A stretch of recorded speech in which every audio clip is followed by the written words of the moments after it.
आता सुरू होत आहे देशातला सर्वात मोठा खटला आपकी अदालत रजत शर्मान सोबत।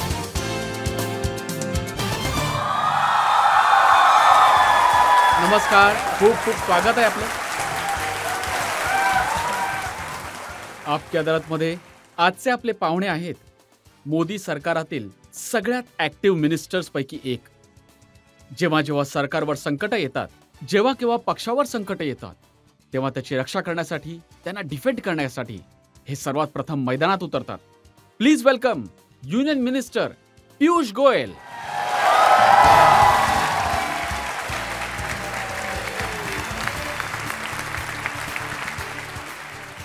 आणि आपकी अदालतमध्ये आज आपले जज आहेत वरिष्ठ पत्रकार राहुल देव।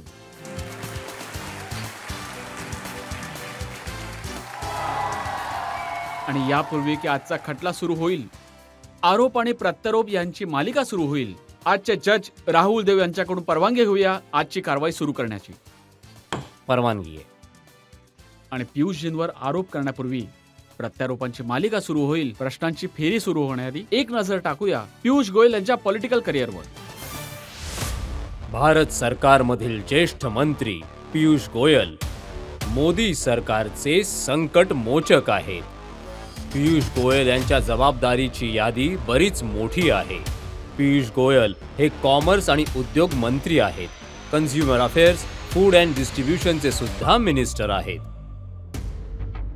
पीयूष गोयल यांच्याकडे टेक्सटाईल मिनिस्ट्रीची जबाबदारी सुद्धा आहे। पीयूष गोयल राज्यसभेत लीडर ऑफ द हाऊस सुद्धा आहेत। गेल्या 9 वर्षात मोदी सरकारमध्ये पीयूष गोयल फायनान्स मिनिस्टर राहिले आहेत, तसेच रेल्वे आणि कोल मिनिस्टर, पॉवर मिनिस्टर सुद्धा होते। पीयूष गोयल सरकारबरोबरच भारतीय जनता पक्ष संघटनेच्या कामात सुद्धा सतत सक्रिय असतात। पीयूष गोयल यांनी एक सामान्य कार्यकर्ता म्हणून राजकारणात 1984 साली प्रवेश केला। त्यांची बुद्धिमत्ता, मेहनत आणि परिश्रमाच्या जोरावर 2010 मध्ये ते भाजपाच्या राष्ट्रीय कोषाध्यक्ष सारख्या अत्यंत महत्त्वपूर्ण पदापर्यंत पोहोचले। राजकारणात प्रवेश करण्यापूर्वीचा पीयूष गोयल यांचा अकॅडमिक रेकॉर्ड सुद्धा अत्यंत ब्रिलियंट आहे। पीयूष गोयल चार्टर्ड अकाउंटंटच्या परीक्षेत अखिल भारतीय स्तरावर द्वितीय क्रमांक धारक आहेत। मुंबई विद्यापीठ कायदा परीक्षेत सुद्धा द्वितीय क्रमांक धारक आहेत। राजकारणात प्रवेश करण्यापूर्वी ते प्रसिद्ध गुंतवणूक बँकर होते। पीयूष गोयल हे देशातील प्रमुख कॉर्पोरेटचे सल्लागार होते। मॅनेजमेंट स्ट्रॅटेजी आणि ग्रोथचे तज्ज्ञ मानले जातात। फायनान्स आणि बँकिंगचा अनुभव, संस्थेत कामाचा अनुभव आणि मोठमोठ्या मंत्रालयांच्या जबाबदारीने पीयूष गोयल यांना देशात आणि जगात एक नवी ओळख दिली आहे। आपकी अदालतमध्ये पीयूष गोयल स्वतःचा खटला स्वतःच लढतील। चला तर मग सुरुवात करूया आजचा खटला।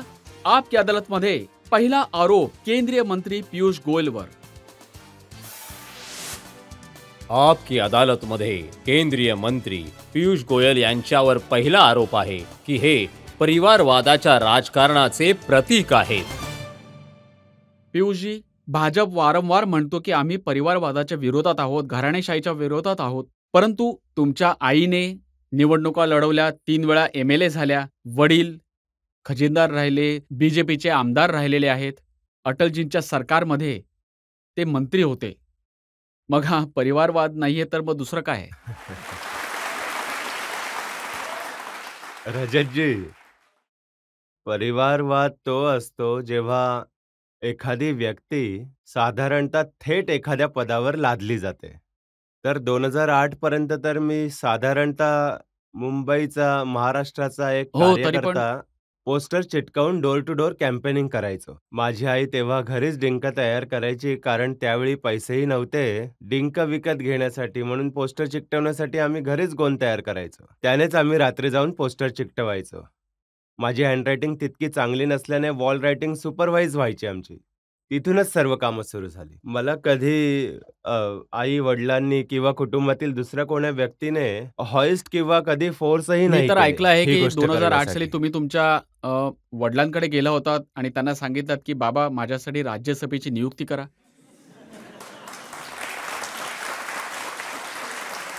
चांगलाच रिसर्च करून आला आहात हा तुम्ही.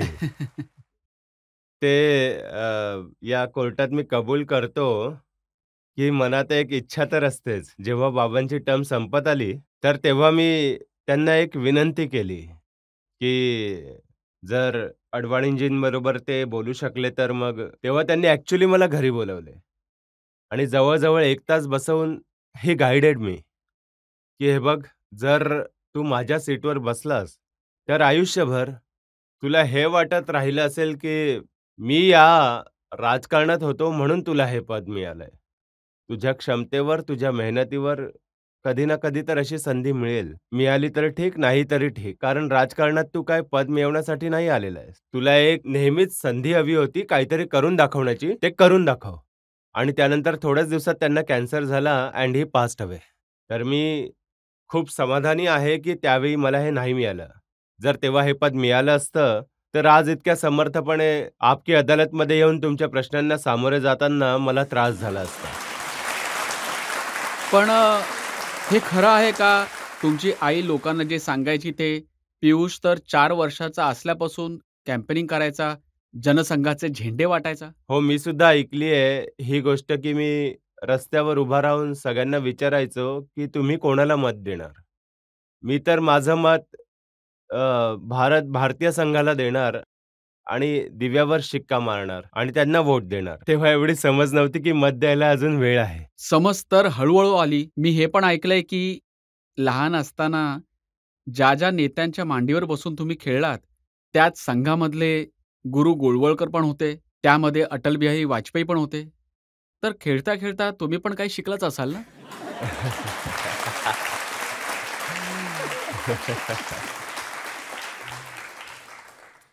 हो, हे माझं सौभाग्य होतं, की अटलजी घरी येत असत.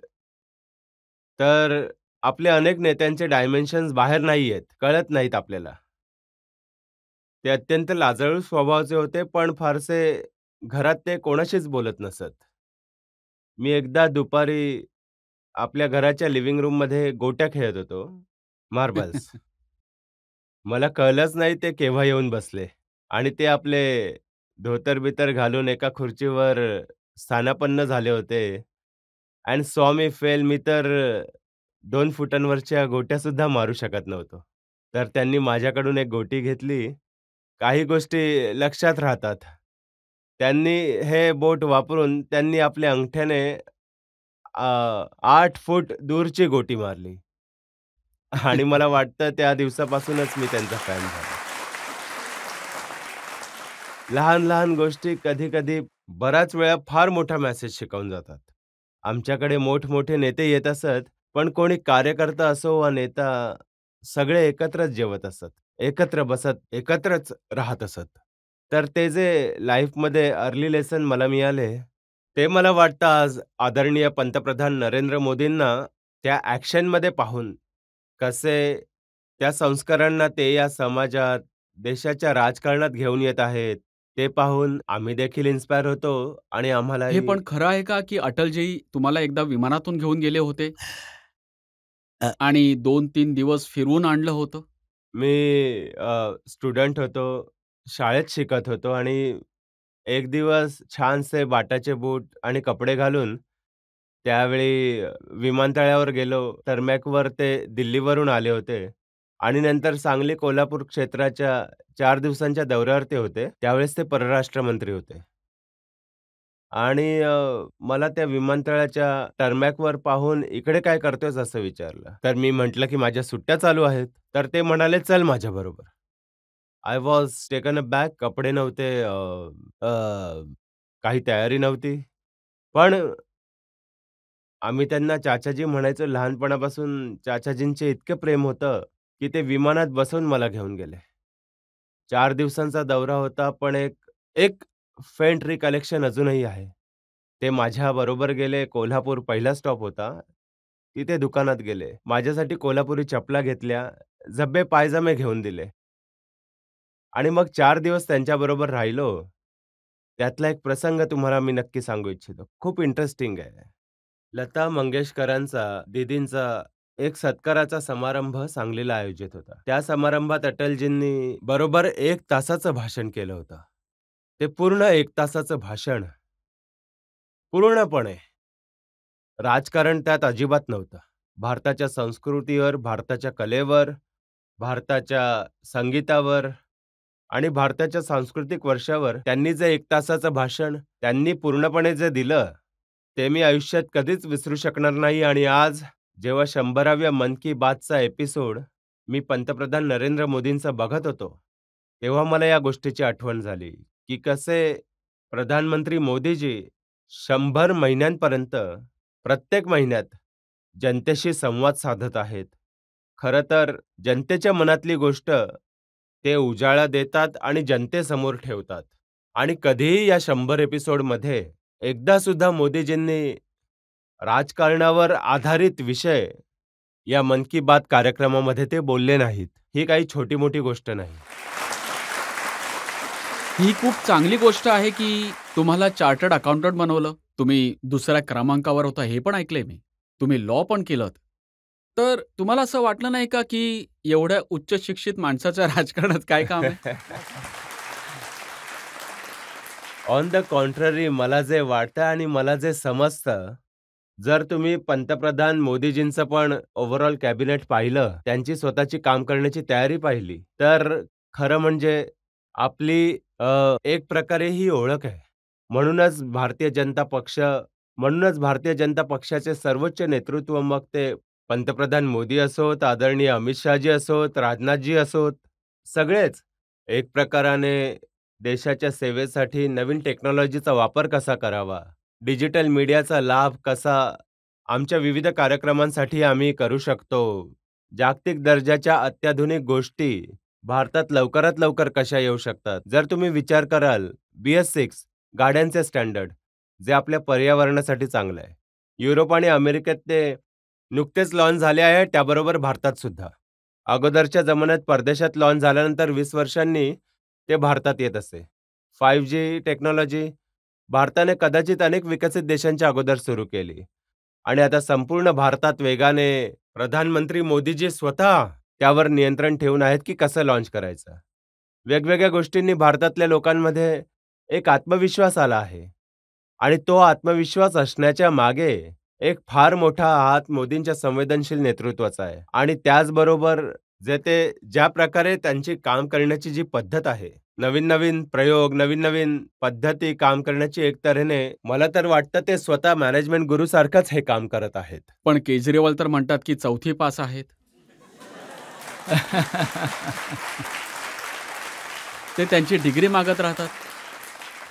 त्यांची डिग्री तशी वेबसाईटवर आहे. पण माझ्या मते की पंतप्रधान मोदींचे काम त्यांच्यासाठी बोलते. नाहीतर तुम्हीच विचार करा, की अशी कोणती गोष्ट आहे की अमेरिकेची कॉमर्स सेक्रेटरी स्वतः ही गोष्ट सांगते, की मी ज्यावेळी पंतप्रधान मोदीजींना भेटली, तेव्हा आमचं पूर्ण संभाषण आर्टिफिशियल इंटेलिजन्स, क्वांटम टेक्नॉलॉजी आणि ते मॉडर्न मॅन्युफॅक्चरिंग, जे मशीन लर्निंग, मशीन मॅन्युफॅक्चरिंगच्या गोष्टी होतात, त्याच भोवतीच फिरते.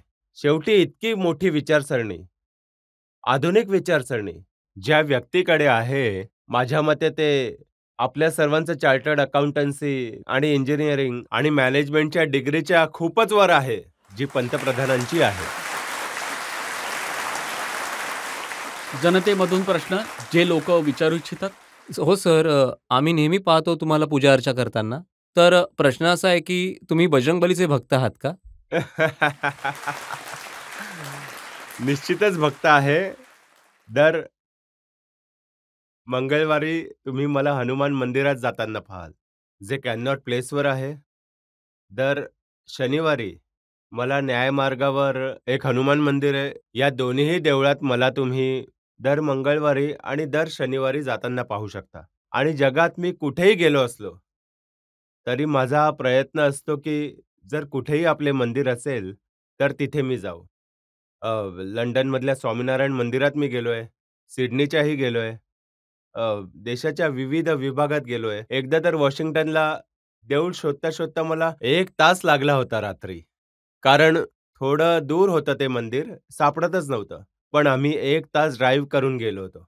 मला खूप समाधान मिळतं देवाचा आशीर्वाद घेताना आणि त्यातूनही बजरंगबलीकडून जे संकट मोचन आहेत. मला असं वाटतं, की देशाची संकटं आम्ही जर निवारण केलं किंवा देशाला संकटातून मुक्त केलं, तर मग म्हणजे आम्ही आमच्या जनतेसाठी सेवाकार्य आणि चांगल्या रीतीने निभावू शकू. कारण आजकाल दिसतंय की कर्नाटकाच्या निवडणुकीत बजरंगबलीची एंट्री झाली आहे आणि काँग्रेस प्रचंड काळजीत आहे. हे बघा, बजरंगबली तर ऑम्निप्रेझेंट आहे. सगळीकडे आहेत. पण कर्नाटक त्यांची जन्मभूमी आहे.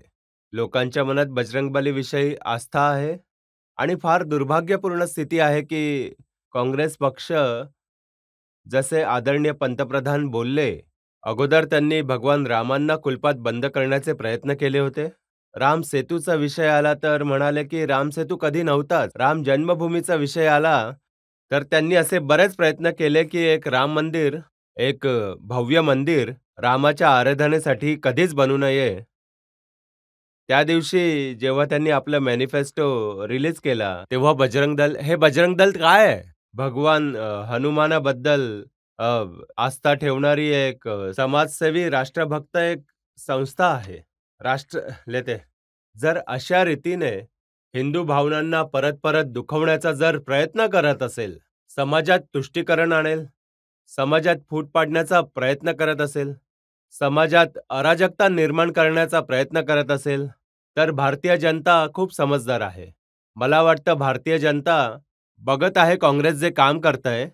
2014 साली त्यांना 44 सीट्सवरच थांबवलं होतं. आटोक्यात आणलं होतं त्यांना. देशाच्या जनतेने देशाला संकटातून वाचवलं होतं आणि पुढे देखील बजरंगबलीबद्दलच्या भावना समोर ठेवून माझा पूर्ण विश्वास आहे. देशावर कोणतंही संकट आणि कर्नाटकावर कोणतंही संकट येणार नाही, जनता येऊ देणार नाही. हे बरोबर आहे की काँग्रेसने बजरंग दलाला PFI मधून ॲक्विट करून फार मोठी चूक केली आणि मोदीजींनी तीच पकडली आणि आज आता पूर्ण कर्नाटकात हनुमान चालिसेचे पठण होते. हे बघा, काँग्रेसने मी नाही मानत त्यांची चूक आहे. त्यांची मानसिकता ही अशा प्रकारची आहे. काँग्रेसची विचारसरणी तुम्ही एवढी वर्ष बघताच आहात. जिथे निवडणुका ते हरतात, तिथे इलेक्शन कमिशनला ब्लेम करतात. जेव्हा ते कुठला खटला हरतात, तेव्हा न्यायालय आणि कोर्टावर सुद्धा प्रश्न उपस्थित करतात. जेव्हा स्वतःच्या कारनाम्यामुळे त्यांना संसदेचे सदस्यत्व गमवावे लागते, तेव्हा ते देशाच्या संसदेवरच उलट-सुलट आरोप आणि चुकीचे विधाने करू लागतात. तर काँग्रेसचं म्हणणं आहे, आय, मी, मायसेल्फ आणि पंतप्रधान नरेंद्र मोदीजींचं म्हणणं आहे, मी नाही, आपण सर्व. दोघांच्या विचारसरणीत फक्त हाच फरक आहे. आणखी एक प्रश्न. सर, माझा प्रश्न तुम्हाला हा आहे की तुम्ही राजनीतीमध्ये आहात, मिनिस्ट्रीमध्ये आहात. जर तुम्ही राजनीतीमध्ये नसता तर तुम्ही काय बनला असता?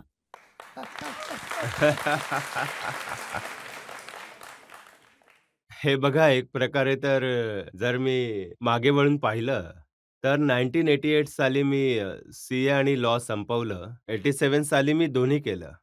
तर 88 साली मी एका परदेशी विद्यापीठात म्हणजे वॉर्टनमध्ये अप्लाय केलं होतं आणि मला PhDसाठी ॲडमिशन पण मिळालं होतं. PhD in strategy. आता त्यावेळेस काही माझ्या कामात अडचणी आल्या होत्या. एक फॅक्टरी लावली होती. नवीन-नवीन फॅक्टरी लावली होती. स्मॉल स्केल इंडस्ट्रीतून सुरुवात केली होती. मला अजूनही आठवतंय मी अ, शिक्षण करता-करताच त्याचबरोबर ही एक लहानशी फॅक्टरी टाकली होती. ₹19,80,000 पूर्ण प्रोजेक्ट कॉस्ट होता.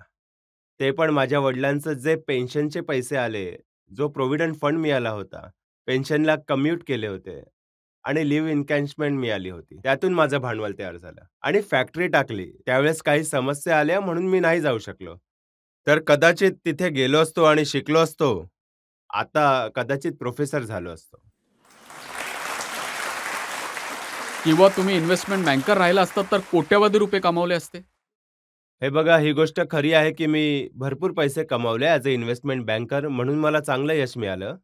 पण मला असं वाटतं, की ही सर्वात मोठी माझ्यासाठी ताकद आहे. कारण माझ्या कुटुंबाचा खर्च, माझं घर सांभाळणं, मुलांचे शिक्षण याची मला आता काळजी नाही. कारण माझ्याकडे तेवढं भांडवल आहे आणि पब्लिक डोमेनमध्ये आहे. 2000 साली जेव्हा मी खासदार झालो, वर्षानुवर्षे दिवसभर मी माझे काम करत असे, आपला व्यवसाय केला. त्याचसोबत जेव्हा राजकारणात गरज होती, निवडणुका येत असत, मीटिंग्स येत असत, तर ते कामही मी करत असायचो. पण जेव्हा संधी मिळाली, आदरणीय पंतप्रधान मोदीजींनी एक जनतेची सेवा करण्याची एक संधी दिली, तेव्हापासून साहजिकच उत्पन्न बंद झालं. पण पुरेसे भांडवल असल्याने एक चांगलं जीवन जगू शकतो.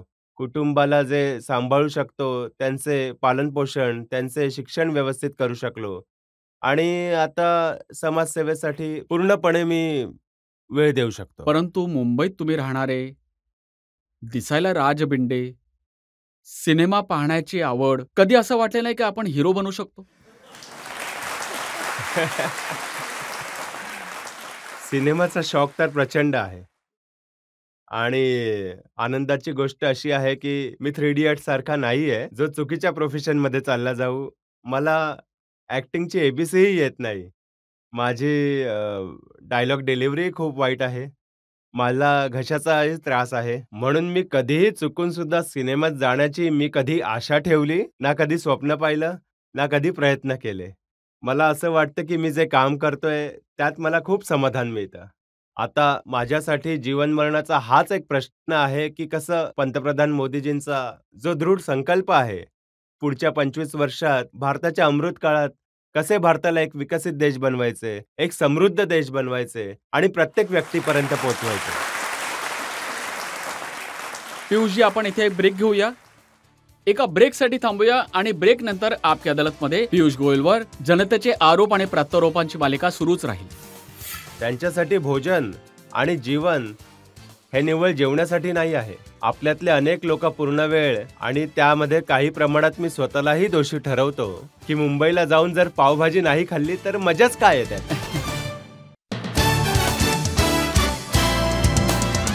Welcome back. आपकी अदालतमध्ये आज आपला खटला सुरू आहे पियुष गोयल यांच्यावर. आपकी अदालतमध्ये पुढचा आरोप. आपकी अदालतमध्ये केंद्रीय मंत्री पियुष गोयल यांच्यावर आरोप आहे की त्यांना खूप लवकर राग येतो. पियुषजी, तेव्हा तुम्ही खूपच लहान होते तर आई वडिलांनी तुमचे नाव ठेवले होते हॅप्पी. परंतु आजकाल लोक म्हणतात हॅप्पीजी कधी हॅप्पी नसतात, आपल्या अधिकाऱ्यांवर खूप ओरडतात. मी असा दिसतो का? रजतजी, देशातील लोकांच्या आशा आणि अपेक्षा खूप आहेत. आमच्या सर्वांकडून, अधिकाऱ्यांकडूनही, माझ्याकडूनही, माझ्या सर्व सहकाऱ्यांकडून आणि वर्षानुवर्षे हा देश वंचित आणि अत्याचारित सुद्धा राहिला आहे. रोजच्या अनेक सामान्य गोष्टींसाठी सुद्धा लोकांना त्रास होत असे. एक लहानशी गोष्ट, की देशात प्रत्येक घरात वीज नाही पोहोचू शकत. जर तेही आपण पूर्ण करू शकलो नाही आणि कोट्यावधी मुलं जर विजेशिवाय राहत असतील आणि त्यात जेव्हा तुम्ही अधिकाऱ्यांशी डील करत असता, अधिकाऱ्यांना तातडीने ॲक्शन घेण्याची डिमांड करता, खेड्यापाड्यात वीज पोहोचवा, प्रत्येक घरात लोकांना सुविधा द्या आणि त्यात जेव्हा कोणीतरी काहीतरी वाईट काम करतात, कोणी नीट काम करत नाही, कोणी भ्रष्टाचार करत असेल, तर राग तर स्वाभाविकपणे येईलच ना. ही गोष्ट बरोबर आहे की तुम्ही घराघरात वीज पोचवली आहे आणि माझा त्यासोबत एक इमोशनल कनेक्ट आहे. मी पण रेल्वे स्टेशनवर बसून अभ्यास केला आहे आणि तुमचे वडील वेदजी, माझा चांगला परिचय होता. त्यांनी मला सांगितलं की त्यांनी देखील रेल्वे स्टेशनवर बसून अभ्यास केला होता, कारण त्यांच्याकडे वीज नव्हती. ज्या लहानशा घरात अंबाला छावणीमध्ये आमचं कुटुंब राहत असे, तिथे वीजही नव्हती त्या दिवसांमध्ये. मग कधी स्ट्रीट लाईटच्या खाली, तर कधी रेल्वे स्टेशनवर. अशा प्रकारे त्यांनी लहान वयात शाळा पूर्ण केली. त्यानंतर ऑफकोर्स त्यांना चान्स मिळाला बनारस हिंदू युनिव्हर्सिटीमध्ये जाऊन इंजिनिअरिंग शिकण्याचा आणि मग मुंबईचे दरवाजे त्यांच्यासाठी खुले झाले. मुंबईने त्यांना जवळ केलं. Mumbai city of dreams. मुंबईने त्यांना विविध प्रकारच्या संधी प्राप्त करून दिल्या. तसंही अशाच प्रकारचा जो फार मोठा योगदान स्वातंत्र्याच्या 70 वर्षानंतर प्रथमच एक संवेदनशील पंतप्रधान मिळाला देशाला, ज्याला मनापासून खूप वाईट वाटत होतं की आपल्या माता, बहिणी, मुलींविषयी शौचालय सारख्या एक मोठी बेसिक अम्युनिटी, बेसिक नीड यापासूनही वंचित ठेवले गेले. मग 50% देशवासी बिना टॉयलेट, बिना शौचालय 2014 पर्यंत उघड्यावर जाणं खूप खूप लाजिरवाणी गोष्ट आहे. आणि ही लाज संपूर्ण देशाला वाटत होती, आपल्या सर्वांना वाटत होती. परंतु एवढे सरकार आले, पिढ्यानपिढ्या एका कुटुंबाने सरकार चालवलं. त्यांच्या मनात शेवटी त्यांना हे समजणारच नाही. ते तर खूपच प्रिव्हिलेज ॲटमॉस्फिअरमध्ये वाढलेले आहेत. हे तर मोदीजी ज्यांनी एका हंबल बॅकग्राऊंडमध्ये आपले जीवन व्यतीत केलंय. गावातल्या शाळेत जात असत. लिटरली प्रत्येक लहान-मोठ्यांचा त्रास एका सामान्य कुटुंबाचा त्यांनी सहन केलाय. आणि त्या संवेदनशील व्यक्तिमत्वाचा परिचय हा होता. आज देशातल्या प्रत्येक घराला इज्जत आहे, शौचालय आहे, घरोघरी वीज पोचली आहे, देशाच्या कानाकोपऱ्यात डिजिटल कनेक्टिव्हिटी आहे, रस्ते गावातल्या घरांपर्यंत पोचले आहेत. आज स्थिती अशी आहे की पुढल्या 2 वर्षात असे कुठलेही घर नसेल, ज्यांना नळातून पाणी मिळणार नाही, कुठलेही घर सुटणार नाही. एका प्रकाराने देशातील लोकांच्या ज्या सामान्य गरजा आहेत, 3.5 कोटी कुटुंबांना आपले स्वतःचे घर, एक प्रकारे ते लखपतीच बनले आहे हे 3.5 कोटी कुटुंब.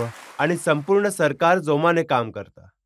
पंतप्रधान मोदीजींच्या प्रेरणेने, त्यांच्या मार्गदर्शनाखाली ह्या कामामुळे कार्यक्रमाला आम्हाला प्रत्येक घरी तुमची काम पोहोचवायचं. करण्याची पद्धत लोकांना आवडत नाही. तुम्ही तुमच्या अधिकाऱ्यांना रात्री 12 वाजता उठवता. कधी-कधी तर रात्री 2 वाजता सुद्धा फोन करता. तसं तर पंतप्रधान मोदीजींचं एक नेहमीच आम्हा सर्वांना एक सांगणं असतं की तुम्ही जितके तास काम कराल, त्यापेक्षा मी 1 तास जास्त काम करेन.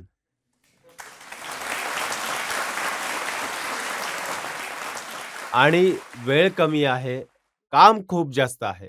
देशाला आशाही खूप आहे. लोकांना आपल्या सर्वांकडनं खूप अपेक्षा आहेत. आणि मला वाटतं आपण प्रत्येकाने कामासाठी 24 तास उपलब्ध असलंच पाहिजे. तसा मी प्रयत्न करतोय की माझे स्वतःचे इंटरनल रीडिंग आणि फायलिंग रात्री करावं, थोडा वेळ हे बघा, सुधारतोय. पण जे आय-ए-एस ऑफिसर्स असतात, आय-पी-एस ऑफिसर्स असतात, ते यासाठी थोडी सर्व्हिसमध्ये आले आहेत की तुम्ही त्यांना रात्र-रात्र जागवावं. नाही, माझी अजिबात इच्छा नाही कोणाला रात्रभर तुमची जागवण्याची. इच्छा म्हणजे ना मी झोपणार, ना मी झोपू देणार.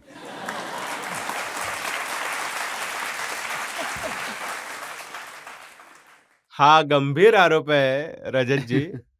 माझा विश्वास आहे की आज जे सरकारमध्येही काम करतायत, त्यांच्या मनात देखील ही इच्छा जागृत झाली आहे. आज आमचे अधिकारी, आमचे कर्मचारी सरकारचे हळू-हळू या नव्या कल्चरसोबत, या नव्या विचारासोबत स्वतःला जोडून घेत आहेत, की आपल्याला आपल्या जनतेला डिलिव्हर करायचं आहे. अल्टिमेटली सरकार नारेबाजी आणि घोषणा देऊन नाही चालत. तो जमाना गेला जेव्हा काँग्रेसच्या काळात एक निवडणूक यायची तेव्हा घोषणा व्हायची की आता या क्षेत्रात रेल्वेचा सर्व्हे होणार आहे. 5 वर्षानंतर पुढल्या निवडणुका जाहीर झाल्या, तेव्हा आठवण व्हायची की सर्व्हेनंतर काहीच नाही झाले आहे. मग तेव्हा घोषणा व्हायची की आता हा प्रोजेक्ट अप्रूव्ह होणार आहे. परत 5 वर्षानंतर थोडेसे बजेट दिले. असे करता-करता कित्येक प्रोजेक्ट्स वर्षानुवर्ष लांबणीवरतीच पडले होते, लटकून राहिले होते. पंतप्रधान मोदीजी असे एक पंतप्रधान आहेत, जे कोणतीही घोषणा करण्याअगोदर पूर्णपणे त्याचा विचार करून समजून एक रणनीती तयार होते. आज तर पीएम गतिशक्ती एक अतिआधुनिक आणि जगातील सर्वप्रथम त्यांनी एक पद्धत शोधली आहे, ज्यामुळे आपले इन्फ्रास्ट्रक्चर प्रोजेक्ट्स खूप वेगाने, चांगल्या रीतीने, इफेक्टिव्हली इम्प्लिमेंट होऊ शकतात, प्लॅन होऊ शकतात. कुठे रेल्वेच्या सर्व्हेला 2-3 वर्ष लागायचे, आज 1-2 आठवड्यात होऊ शकतो. रस्त्यांच्या योजना खूप चांगल्या रीतीने प्लॅन होऊ शकतात, की कुठे जंगल किंवा वाईल्ड लाईफ सँक्च्युरी तर नाही येत आहे, ज्यामुळे प्रोजेक्ट अर्धवट सोडून द्यावा लागेल. तशी आज जी काम करण्याची पद्धत आहे, त्यात दिवस-रात्र तर आम्हा सर्वांनाच काम करावंच लागेल. अधिकाऱ्यांनाही आमच्याबरोबर खांद्याला खांदा लावून काम पियुषजी, करावंच तुम्ही लागेल. गेली 9 वर्ष मोदीजींबरोबर काम करत आहात, त्यांच्या कॅबिनेटमध्ये मिनिस्टर आहात, तर तुम्हाला तर माहीतच असेल की त्यांच्यामध्ये एवढी ऊर्जा कुठून येते? ही ऊर्जा त्यांच्या संवेदनशील स्वभावाचाच एक भाग आहे. खूप डिसिप्लिन्ड आहेत. कोणताही प्रकल्प किंवा कोणताही प्रोग्राम जेव्हा ते लॉन्च करतात, खूप समजून उमजून कसा होणार, किती कालावधीत होणार, कोणाला जबाबदारी विभागून दिली जाईल, त्याच्यावर देखरेख ठेवणे. म्हणजे मी एक उदाहरण देऊन सांगतो त्यांची काम करण्याची शैली. सरकारी खरेदीबद्दल.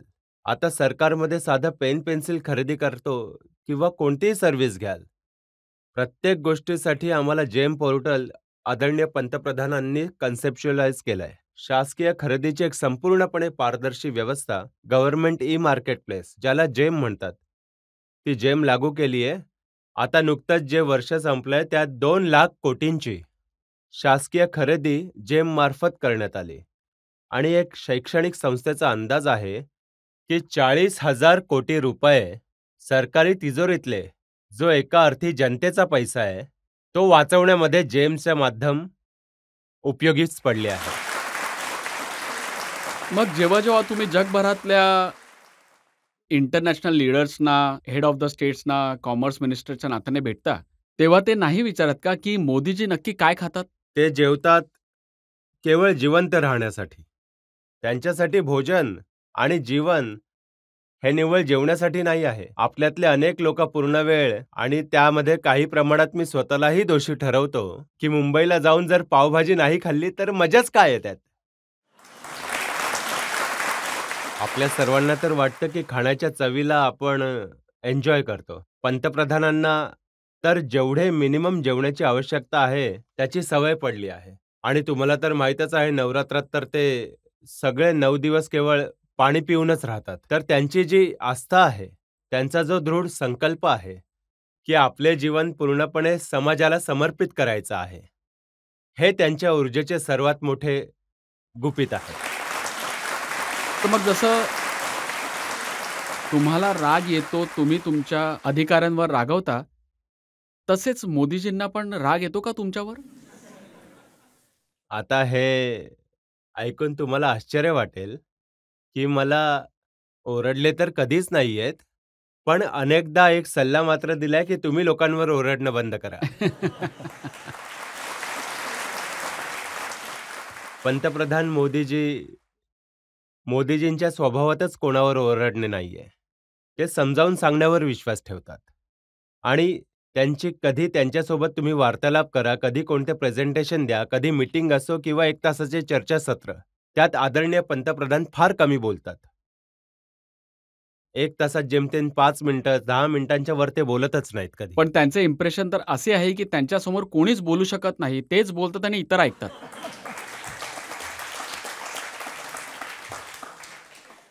तसे तर पहिले तर पुष्कळ असे चुकीचे इम्प्रेशन्स पसरवण्याचा प्रयत्न केला जातो. पण रजतजी, माझा पूर्ण विश्वास आहे की भारतीय जनतेच्या मनात कोणतीही शंका नाहीये, त्यांच्या प्रति कोणतेही त्यांच्या मनात दुविधा नाहीये. भारतीय जनतेने त्यांची काम करण्याची पद्धत पाहिली आहे. आणि परीक्षेवर चर्चा करायला जेव्हा आपल्या तरुणींबरोबर पंतप्रधान येतात, जेव्हा वेगवेगळ्या फॉरमवर आपल्या खेळाडूंना पंतप्रधान भेटत असतात किंवा आपल्या स्टार्टअप ट्रेनर्सना भेटतात, आपल्या इनोव्हेटर्सना भेटतात, आपल्या उद्योजकांना भेटतात, आपल्या शेतकऱ्यांशी संवाद साधतात, या सगळ्यांचा अनुभव हाच आहे की पंतप्रधान एक गुड लिस्नर आहेत. आणि ते नवनवीन आयडियाज बरोबर तुम्हाला जोडून घेतात. तुमच्यावर काही लादत नाहीयेत ते. याविषयी तुमचे विचार काय आहे असं विचारतात. तुमची काय स्ट्रॅटेजी आहे? अच्छा, मग या बाजूने पण विचार करून पहा. असे नाही की एखादा कार्यक्रम तुमच्यावर लादतात, तुम्हाला उत्तेजन देतात की तुम्ही पण तुमच्या मेंदूला ओव्हरटाईम चालना द्या. तर पियुषजी, तुम्ही जे मोदींविषयी म्हणता ती एक वेगळी गोष्ट आहे. पण आपल्या विरोधी दलातली लोक काय म्हणतात, त्यांना धरून काही आरोप आहेत माझ्याजवळ. आपण एका ब्रेकसाठी थांबूया आणि ब्रेक नंतर आपकी अदालतमध्ये आरोप प्रत्यारोपांची मालिका सुरूच राहील. पियुषजी, प्रियंका गांधी कर्नाटकामध्ये सध्या कॅम्पेनिंगवर आहेत. त्या म्हणाल्यात की या देशात तऱ्हेतऱ्हेचे चोर आहेत. कोणी दुकानांमध्ये चोरी करतात, कोणी घरी चोरी करतात. पण काही लोक असे आहेत जे बीजेपीचे नेते, जे सरकारांची चोरी करतात.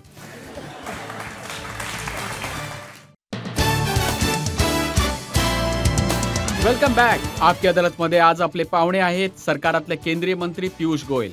आपकी अदालतमध्ये पुढचा आरोप. आपकी अदालतमध्ये केंद्रीय मंत्री पियुष गोयल यांच्यावर आरोप आहे की त्यांचा पक्ष पैशांच्या जोरावर राजकारण करतो. पियुषजी, प्रियंका गांधी कर्नाटकामध्ये सध्या कॅम्पेनिंगवर आहेत. त्या म्हणाल्यात की या देशात तऱ्हेतऱ्हेचे चोर आहेत. कोणी दुकानांमध्ये चोरी करतात, कोणी घरी चोरी करतात. पण काही लोक असे आहेत जे बीजेपीचे नेते जे सरकारांची चोरी करतात. हे बघा, माझ्या मते भारतात चोरांची संख्या कमी आहे आणि इमानदार लोकांची संख्या अधिक आहे. कदाचित प्रियंका गांधींचा स्वतःचा अनुभव असा असेल की काँग्रेस पक्षातले लोक चोरीबिरी करतात आणि प्रियंका गांधी बोलत होत्या की कर्नाटकामध्ये आमचे सरकार होते आणि बीजेपी वाल्याने आमचे एमएलए चोरले. म्हणजे तुम्ही अशा लोकांना तिकीट देता जे चोरी करण्यासाठी बसले आहेत. म्हणजे काँग्रेस पक्षाने जर असे उमेदवार ठेवले असतील तर मला वाटते कर्नाटकच्या जनतेने तर एकही उमेदवाराला पण निवडून द्यायला हे नको तर होते. हे तर सतत होत आहे. महाराष्ट्रात महाविकास आघाडीचे सरकार चालले होते. तुम्ही तर 40 एमएलए चोरलेत. नाही, आम्ही तर कुठेही कोणाला चोरलेलं नाहीये. तुम्हीच विचार करा, जर 54 एमएलएस पैकी जर 40 जणांना वाटतंय की आम्हाला मुक्ती हवी आहे एका भ्रष्ट नेतृत्वापासून, आम्हाला मुक्ती हवी आहे अयशस्वी नेतृत्वापासून, अयशस्वी सरकारपासून, मग खरी शिवसेना तर 40 एमएलएसची आहे ना. जे नाही, त्यांना थोडेफार हम दो हमारे दो सारखे लोक राहिलेत, ती थोडी ना सेना आहे. आम्ही तर नाही चोरले. माझं तर असं मत आहे की जे कोणी उरले आहेत त्यांनाच नाही, चोरून पण ठेवलं आहे. चोरले नसतील, विकत घेतले असतील 50-50 कोटी देऊन. अहो, जर ते तर म्हणतात 50 खोके. असं आहे की मला हा शब्दसंग्रह काही माहीत नाहीये. आज आपकी अदालतमध्ये आम्ही ऐकतोय. पण कदाचित महाविकास आघाडीच्या नेत्यांसाठी ही रेग्युलर प्रॅक्टिस असावी. त्यांच्यासाठी सगळे मोठमोठे आकडे, मोठमोठी कामं. मला तर एवढेच ठाऊक आहे, खोका म्हणजे कोटी ना? 50 खोके म्हणजे 50 कोटी. हो. तर कोटी म्हणजे मला फक्त एवढंच दिसतं, 3.5 कोटी लोकांच्या घरी मोफत वीज पोहोचवली गेली. मला तर दिसतंय की 11.5 कोटी हे लोकांच्या सगळे घरात आज कुकिंग गॅस कनेक्शन आहे. पियुजी, हे सगळे मला तर एमएलएज ते आकडे खोके दिसतात. जे लोक हे आरोप करतात, त्यांना विचारून पहा की त्यांच्याकडे हा खोका किंवा खोके कुठून येतात. नुसताच पोकळ बोलून काहीच फायदा होत नाही. हो, पण असे तर होऊ शकत नाही ना की सगळे एमएलएज फुकटात गुवाहाटीला गेले, फुकटात शिवसेनेला सोडून शिंदे साहेबांबरोबर आले. काहीतरी घेतलंच असेल ना. हे बघा, असं आहे की त्यांना जेव्हा वेदना जास्त होतात ना आणि त्या वेदनांचा अंदाज आम्हाला आला आहे. हेमंत विश्व शर्माजी हे आसामचे ज्येष्ठ नेता होते. जेव्हा एखादी व्यक्ती आपल्या नेत्यासोबत वर्षानुवर्ष केवळ या अपेक्षेत राहतात की मला कधी माझ्या नेत्याला भेटता येईल आणि मग एक दिवस तो चमत्काराचा दिवस उगवतो की त्यांना त्यांच्या नेत्याच्या घरी जाऊन त्यांना भेटण्याची संधी मिळते आणि त्या दिवशी देखील त्यांचा नेता आपल्या कुत्र्याबरोबर खेळत असेल आणि इतक्या ज्येष्ठ नेत्याचा अपमान करेल, तर मग अपमान सहन करण्यासाठी चांगले लोक राजकारणात नाहीयेत. आणि भारतीय जनता पक्ष हा कार्यकर्त्यांचा पक्ष आहे. कार्यकर्त्यांचा आदर करतो. आणि आज हेमंत विश्व शर्माजींना विचारा, तुम्ही गुवाहाटीची गोष्ट काढली म्हणून, की जेव्हा ते भारतीय जनता पक्षात आले, तेव्हा त्यांना किती सन्मानाने वागवले गेले. कसं त्यांच्या कार्यक्षमतेला पाहून त्यांना जनतेची सेवा करण्याची संधी मिळाली. आजकाल असं ऐकतोय की अजित पवारांना भाजप सन्मान देणार आहे. ते येतील आणि एनसीपीला आपल्या बरोबर घेऊन जातील. अहो, एक कमालीचा पक्ष आहे, जिथे नेता म्हणतोय की मी रिझाइन करतोय किंवा रिटायर होतोय. मग एक ढोंग रचलं जातं. मग त्यानंतर सर्व चर्चा होऊन त्यावर अंतिम निर्णय घेतला जातो. भारतीय जनता याच्याच पूर्ण विरोधात आहे आणि त्याचं उत्तर भारतातील जनताच देईल. आमच्याबरोबर कोण येतं, कोण नाही येत, याबद्दलची काळजी आम्हाला अजिबात नाहीये. नाही, हा त्यामुळे कारण चांगले लोक साहजिकच आमच्याबरोबर हे सामील बघा, होतातच. तुम्हाला महाराष्ट्राचं राजकारण व्यवस्थित कळते. तेच मी समजून घेण्याचा प्रयत्न करतोय. शिंदेजींबरोबर जर भाजप निवडणुका लढवेल तर नुकसान होऊ शकते. म्हणून अजित पवारांना बरोबर घेताय. मी एक गोष्ट स्पष्ट करू इच्छितो, की एकनाथ शिंदेजी महाराष्ट्राचे मुख्यमंत्री आहेत, शिवसेनेचे नेते आहेत आणि शिवसेना आणि भारतीय जनता पक्षाचे संयुक्त सरकार आहे. ताकदीने महाराष्ट्रामध्ये जनतेची सेवा करत आहेत. तुम्ही येऊन बघा, ज्या वेगाने महाराष्ट्रात डेव्हलपमेंट, विकास, प्रगती होत आहे. प्रत्येक कानाकोपऱ्यात काम, मेट्रोची लाईन सुद्धा होतेय. ट्रान्स हार्बर लिंक लागतायत. नागपूरला मुंबईशी जोडणाऱ्या एक्सप्रेसवेचं काम सुपर एक्सप्रेस वेगाने सुरू आहे. आपल्या एक अन एक धार्मिक आणि तीर्थस्थळांचा विकास होतो आहे. संपूर्ण देशाप्रमाणेच महाराष्ट्रातल्या प्रत्येक गावागावात सुद्धा नवीन पायाभूत सुविधा पोहोचवल्या जात आहेत. एक चांगलं सरकार म्हणून शिंदे आणि देवेंद्र फडणवीसजी जनतेची सेवा करत आहेत. तुम्हाला विश्वासपूर्वक सांगतो की शिंदेजी आणि फडणवीसजी दोघे मिळून शिवसेना आणि भाजपचे सरकार चालवणार आहेत. हे एकदम मजबूत सरकार आहे आणि पंतप्रधान नरेंद्र मोदींच्या मार्गदर्शनाखाली आणि नेतृत्वाखाली आणि महाराष्ट्राची सेवा करतील. येत्या निवडणुका निवडणुका स्वीप करतील. महाराष्ट्राची जनता महाविकास आघाडीच्या सरकारने त्रस्त झाली होती.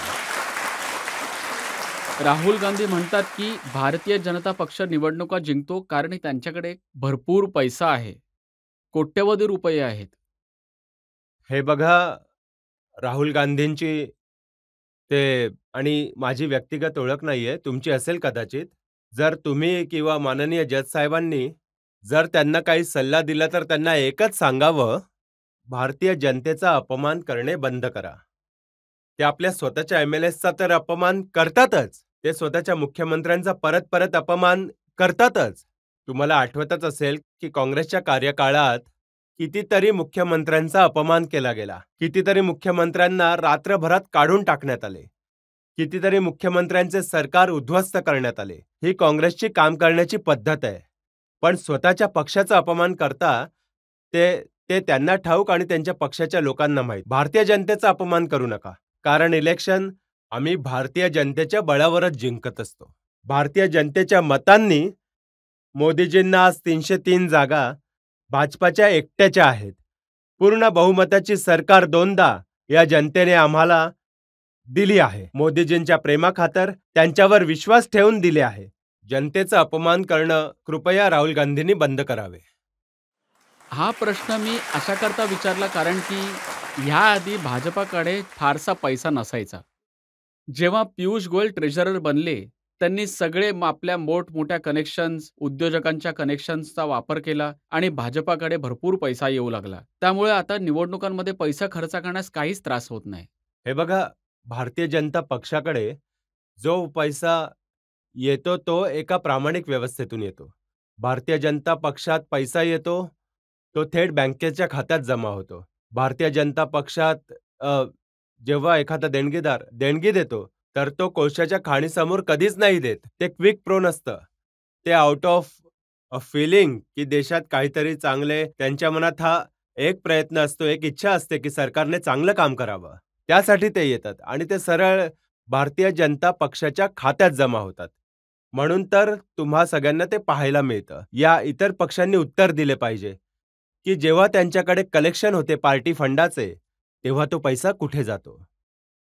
तो तुमच्या खिशात जातो की पार्टी फंडात येतो? कारण जर पार्टी फंडात येतो तर ते चेकने का नाही स्वीकारत? ते बँकेच्या माध्यमातून का नाही टाकत पार्टी फंडात?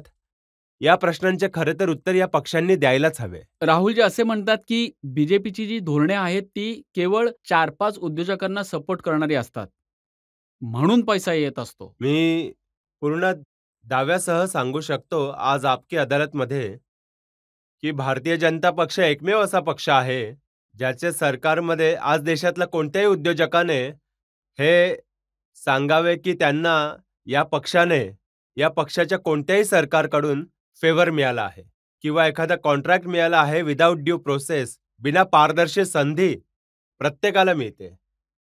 असे कोणतेही उदाहरण समोर येऊ द्या ना. पण ते तर रोज मोजून दाखवतात की अडाणीला पोर्ट पण दिले, एअरपोर्ट पण दिले, माइन्स पण दिल्या गेल्या, गॅस पण दिला गेला, पॉवर पण दिली गेली, सगळं काही अडाणीला देण्यात आलंय.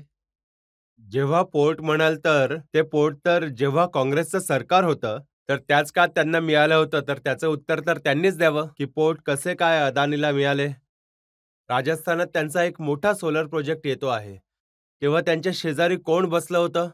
राजस्थानचे मुख्यमंत्री. आणि ते बसून काय बोलत होते याचा खुलासा तर त्यांनीच करावा. कारण आम्ही तर अशी कुठलीही जमीन त्यांना दिलेली नाही की ही जमीन तुमची आहे, इथे प्लांट लावा. प्रत्येक गोष्ट एक ट्रान्सपरंट प्रोसेस ड्रिव्हन या सरकारने केलं आहे. आज सगळ्यात कोणीही असा आरोप करू शकत नाही की सरकारकडनं हे बेनिफिट मिळाले. तुम्ही एअरपोर्ट विषयी बोलताय, त्यांना एका पारदर्शी व्यवस्थेमार्फत एअरपोर्ट मॅनेजमेंटचे कॉन्ट्रॅक्ट देण्यात येणार होते. पण ते बीड आउट झाले. अनेक कंपन्यांबरोबर त्यांनी बीड केले. जर त्यांचा बीड देशाच्या हितात आहे, सगळ्यात जास्त आहे, तर ते जिंकतील. जर दुसऱ्या कोणत्या बीडमध्ये कोणी इतर जिंकले तर ते त्यांना मिळतं. हे तर बिडिंग प्रोसेसमध्ये सगळ्यांनाच ही सूट आहे. पुढच्या वेळेस रजतजी तुम्हीही बीड करा. परंतु हिंडनबर्गच्या रिपोर्टनुसार गौतम अडाणींवर अनेक आरोप लावले गेले आहेत. तुम्ही तर बँकिंगचे, फायनान्सचे एक्सपर्ट आहात. तुम्हाला तर कळतच असेल की ते गंभीर आरोप आहेत. जे आरोप लावले गेलेत त्याच्यावर जरूर इन्व्हेस्टिगेशन पण सुरू आहे. चौकशी समिती बसवली गेली आहे. बघूयात त्याचा काय निकाल लागतो, ते काय निर्णय देतात ते. पण या प्रकारे देशाच्या अर्थव्यवस्थेची एक प्रकारे दिशाभूल करण्याचा प्रयत्न एक परदेशी करत असेल तर ही फार गंभीर बाब आहे. आणि यामध्ये भारतीय अर्थव्यवस्थेशी जोडलेल्या प्रत्येकानेच काळजी आता करण्याची तर शरद आवश्यकता आहे. पवारांनी पण म्हटलंय की त्यांनी आपल्या फायद्यासाठी हा रिपोर्ट काढला स्वाभाविक आहे. आहे ते. हे खरे आहे आणि जे खरे आहे तेच तर त्यांनी देशासमोर ठेवलं आहे. एका ब्रेकसाठी थांबूया आणि ब्रेक नंतर पियुष गोयलवर आपकी अदालतमध्ये आरोप प्रत्यारोपांची मालिका सुरूच राहील. ते म्हणतात माझ्या घरावर आक्षेप आहे, पण पंतप्रधानांसाठी जे घर तयार होत आहे त्याची किंमत 1200 कोटी आहे, त्याचा काहीच प्रॉब्लेम नाही.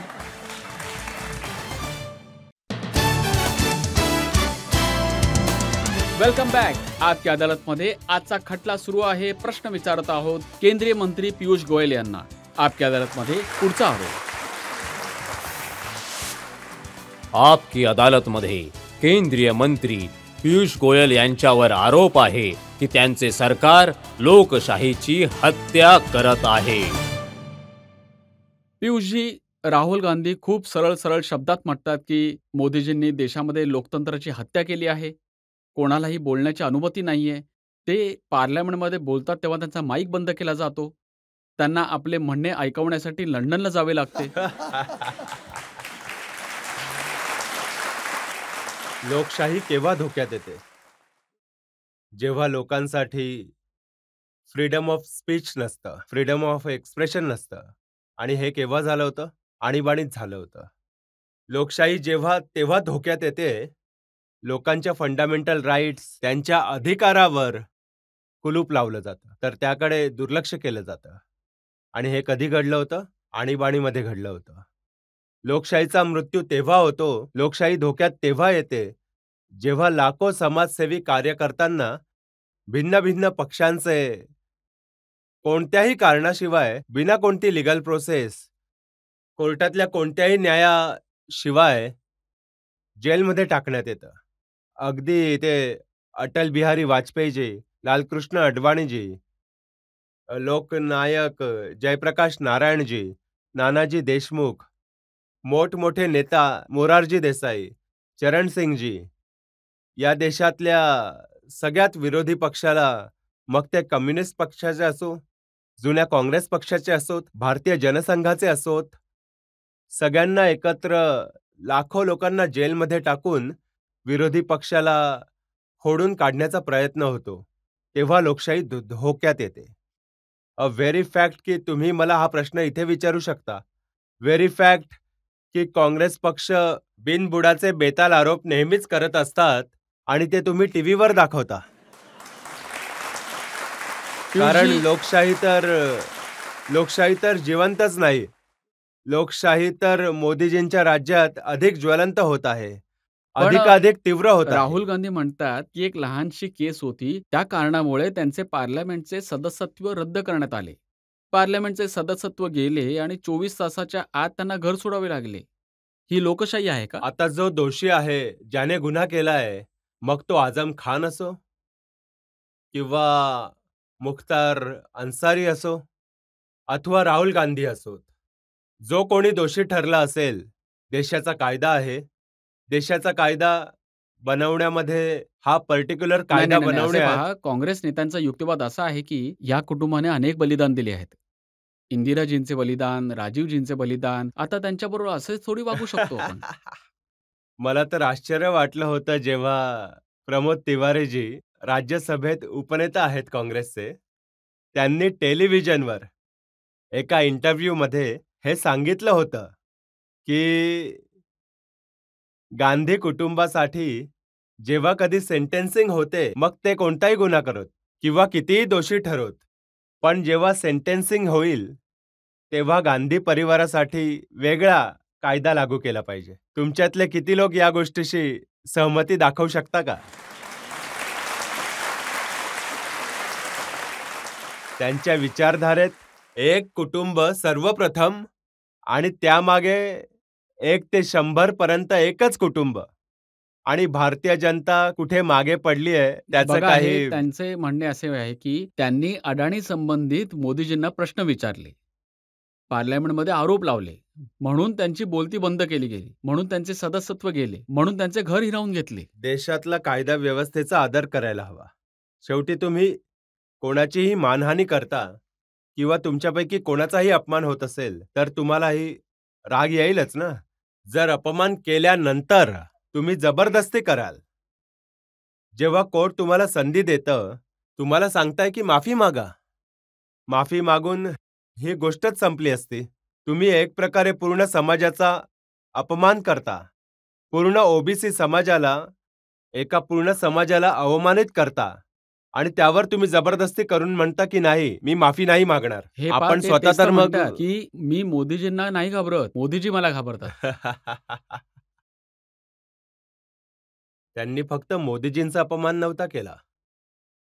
त्यांनी सगळ्यांचा, जे ओबीसी कम्युनिटीचे लोक असतात ते ज्यांचे आडनाव मोदी असते, त्यांनी तर जितक्या लोकांचे आडनाव मोदी आहे त्या सगळ्यांचा अपमान केला होता.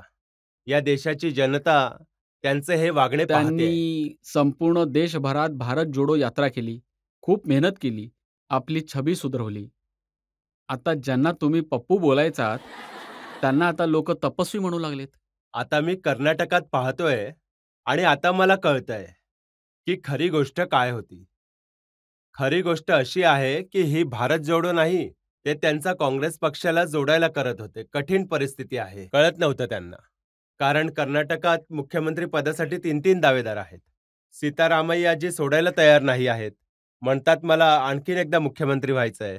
शिवकुमार देखील आपली आकांक्षा सोडू नाही शकत, बंद नाही करू शकत. ते म्हणतात मीच मुख्यमंत्री होणार आहे आता. आता अखिल भारतीय अध्यक्षांनी त्यात उडी मारली आहे. ते म्हणतात की अरे, या दोघांचे भांडण सोडा. माझ्याकडे तर काँग्रेस पक्षाचा अध्यक्ष म्हणून पूर्ण अधिकार आहे. मीच उपयुक्त आहे. तर या तिघांना जोडण्याचा प्रयत्न होता ही भारत जोडो यात्रा. एवढंच नाही तर गुजरात, जिथे निवडणुका सुरू होत्या तिथे तर घुसलेच नाही. आणि आता मी कर्नाटकाच्या निवडणुका पाहतोय, तिथे राहुल गांधीजी दिसतच नाहीये. तुम्ही पाहिलंय का? ते जास्त दिसतच नाहीयेत. मला तर वाटतंय त्यांचा स्वतःचा पक्ष त्यांना म्हणतो की तुम्ही येऊ नका.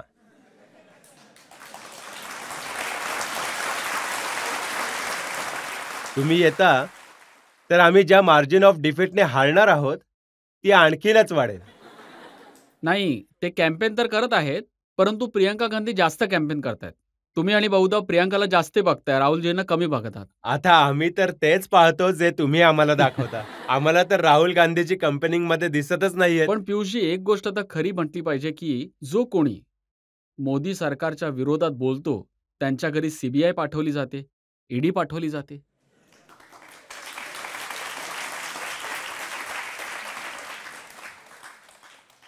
जर एखाद्या व्यक्तीने काही चुकीचं काम केलं आहे, काही अप्रामाणिकता केली आहे, कुठे डाका मारलाय, कुठे चोरी केली आहे, कोणी एकाने सरकारी खजिन्याचा दुरुपयोग केलाय, कुठला भ्रष्टाचार केलाय, तर अशा वेळेस तुम्हीच सांगा देशाच्या कायद्याने काम करावे की नाही करावे. देशात एक न्याय व्यवस्था आहे, इंडिपेंडंट आहे. तुम्ही मला सांगा, जर सीबीआयने चुकीची केस केली असती तर मनीष सिसोदियांना अजूनपर्यंत कोर्टाने सोडलं नसतं का? ते कट्टर प्रामाणिक आहेत.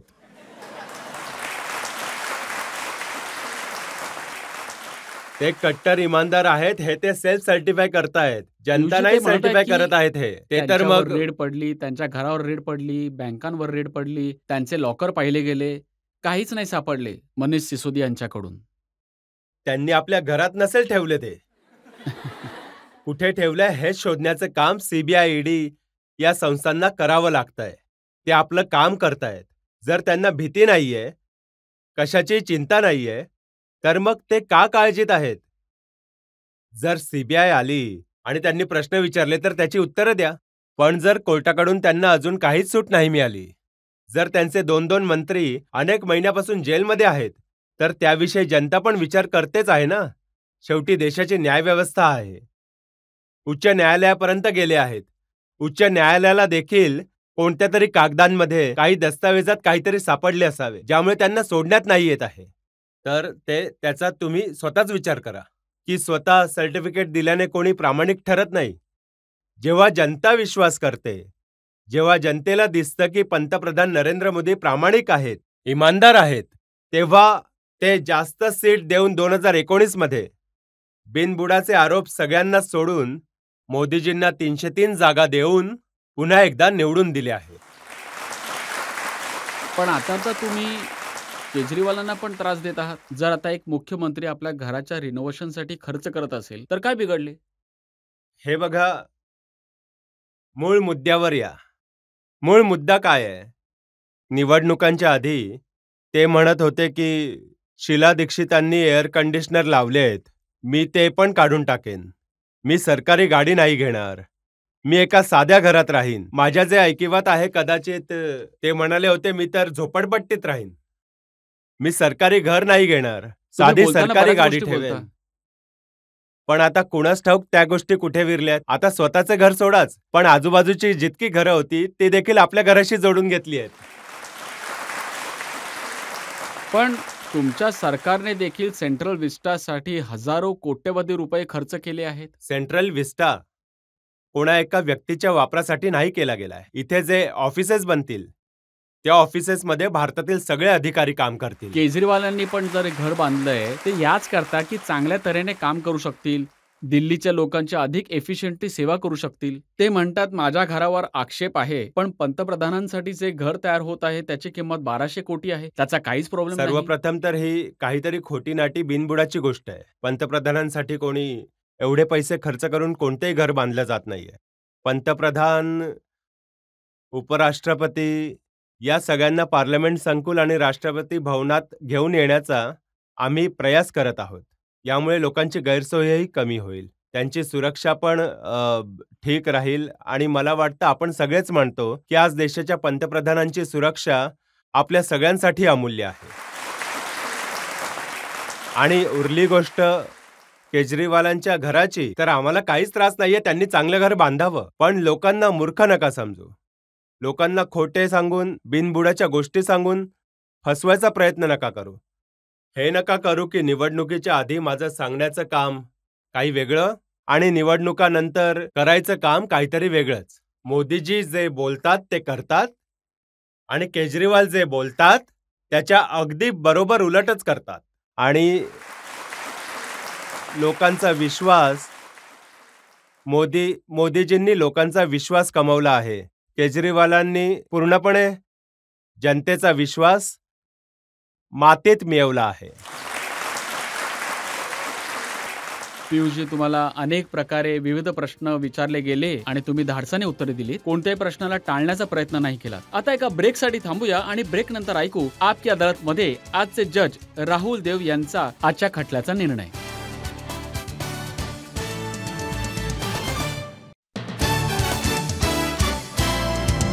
Welcome back. आपकी अदालतमध्ये आज आपण खटला चालवला केंद्रीय मंत्री पियुष गोयल यांच्यावर. त्यांना परिवारवादाबद्दल विचारण्यात आले. त्यांना विचारले लोकशाहीच्या हत्येबद्दल आणि पैशांच्या राजकारणाबाबत देखील विचारणा केली. आपकी अदालतमध्ये आता वेळ झालीये आजचे जज ज्येष्ठ पत्रकार राहुल देव यांच्या निर्णयाची. आजच्या खटल्याचा न्यायाधीश म्हणून मी खूप पेचात पडलो. आपकी अदालतमध्ये आजचे जे आरोपी आहेत पियुष गोयल यांच्यावरच्या खटल्यामधील सगळ्यात खास आणि मजेदार गोष्ट अशी की जनतेचे कुशल वकील रजत शर्मा यांना आरोपी विरुद्ध खडतर प्रश्न आरोप लावण्याकरता खूप प्रयत्न करावे लागले. एका राजकीय तज्ज्ञासाठी ही दुर्मिळ गोष्ट आहे. निर्णयाअंती पियुष गोयल यांनी प्रत्येक आरोप आणि प्रश्नाला उत्तर देताना पंतप्रधान नरेंद्र मोदी यांचे गुण आणि कर्तृत्व उलगडून दाखवत आपल्या प्रसन्न, नम्र आणि अनाक्रामक पद्धतीने बोलत राहिले. त्याबद्दल त्यांचं अभिनंदन करायला हवं. ते आरोपी होतेच, पण एक चांगले वकील सुद्धा सिद्ध झाले.